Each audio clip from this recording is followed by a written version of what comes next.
Hey there folks, and happy Christmas Eve! My name is Amiibo Jason, and welcome to the Nintendo Wiretap. On today's episode, we're taking a look at a man who tried to rob a bank with an NES Zapper, so without further ado, let's take a look. Okay, I'm gonna go out on a limb here and guess that most of you know what an NES Zapper is, but in case you don't, when Nintendo first released the NES all the way back in 1985, they released it alongside Rob the Robot and an NES Zapper. Now, the Zapper was compatible with a series of games, but most famously, it worked with a little game called Duck Hunt, one of my favorites. Now, when the Zapper first came out, it was actually colored gray and white.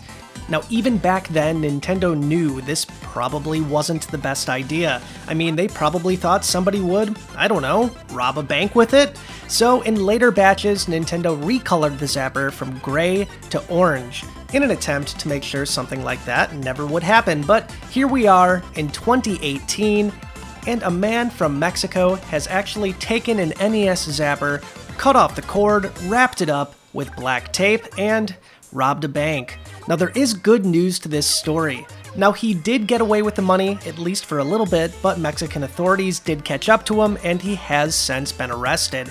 Now, one of the stranger things about this story is that apparently this man might have done this 15 times before. That's right, 15 banks with an NES Zapper wrapped in tape. But at this point, that's everything we know so far. If you guys want to know even more about this story, we have a link to our full written article down in the description below. I highly recommend you check it out. But there you go, guys. What do you think about this? If you saw somebody flash this at you, even for just a moment, would you think it's real? Would you just know right away what it was? Let us know your thoughts in the comments down below.